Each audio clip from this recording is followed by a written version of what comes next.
손흥민의 발롱도르 11위 등극에 아시아인들이 흥분하고 있습니다. 아시아인의 자랑이다부터 시작해서 아시아인에 대한 차별이다 라는 분노까지 쏟아지고 있습니다. 특히 일본과 중국에서는 솔직히 부럽다, 토트넘 때문에 11위를 했다, 흰색으로 갈아입으면 바로 탑5이다 라는 목소리까지 나오고 있습니다. 아시아인으로서의 존경과 축하를 기꺼이 보내고 있습니다. 축하 영상부터 함께 기뻐하고 분노하고 응원하는 반응을 소개합니다. 발롱도르는 프랑스 축구 전문 잡지 프랑스 풋볼이 선정하는 상으로 세계 최고 권위의 축구 개인 타이틀입니다. 손흥민은 2022 발롱도르 시상식에서 전체 11위에 이름을 올렸습니다. 아시아 선수로서는 처음으로 발롱도르 10위권대에 이름을 올린 것입니다. 손흥민은 2019년 아시아 선수 중 역대 최고인 22위를 기록했는데 3년 만에 자신의 기록을 넘어선 것입니다. 특히 손흥민은 반다이크 16위, 호날두 20위, 해리케인 21위 등 세계적인 선수를 제쳤기 때문에 축구 전문 언론도 이를 크게 보도했습니다.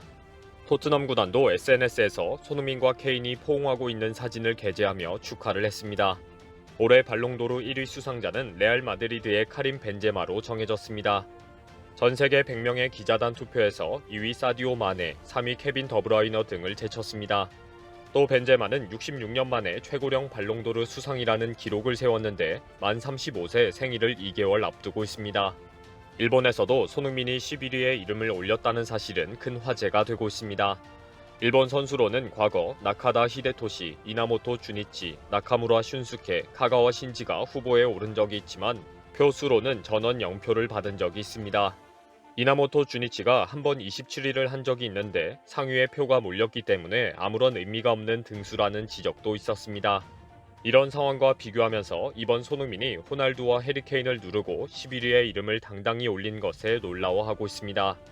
특히 많은 일본인들은 도리어 아시아인이라는 차별이 없었다면 훨씬 더 높은 등수가 되어야 했다. 토트넘이 타이틀을 하나라도 가지고 있었다면 더 높은 평가를 받았을 것이다. 손흥민은 절대적으로 과소평가되고 있는 선수가 확실하다. 나카다, 박지성 등과 비교를 하기도 하지만 이제는 아예 급이 다른 선수가 되었다. 아시아인이 아니었다면 탑5는 당연하게 받았을 것이다 라는 반응을 보이고 있습니다. 중국에서도 손흥민이 큰 화제가 되고 있습니다. 발롱도르 소식을 전한 웨이보에는 중국인들의 뜨거운 반응이 쏟아지고 있습니다. 웨이보에는 축하 영상이 제작되어 올라오고 있습니다. 아시아인으로 최고의 자리로 올라가는 것은 당연하다고 인정하면서 도리어 10위 안에 들어가야 했다고 지적합니다. 솔직히 부럽다는 심정이 먼저 든다. 서방을 제패한 3명의 아시아인, 1위는 징기스칸, 2위는 8체급 석권 매니 파퀴아오, 3위는 아시아의 빛 손흥민이다. 토트넘은 손흥민을 데리고 있을 자격이 없다. 나는 한국이 싫다. 그러나 손흥민은 5위 안에 들어가야 했다. 축구는 열정과 훈련과 투자가 있어야 한다. 중국 축구 팬들도 눈이 먼 것이 아니다. 반응 중에 솔직히 2계단은 더 올라가야 한다고 하니까 아니다. 훨씬 더 올라가야 한다. 하얀 피부로 갈아입으면 바로 탑5로 올라간다. 라고 논쟁합니다. 지난 프랑크푸르트전에서의 손흥민 활약 영상이 다시 올라오면서 축하를 하고 있습니다. 실력으로 인종차별을 극복하고 당당히 한국의 자랑이 된 손흥민 선수에게 큰 박수를 보냅니다.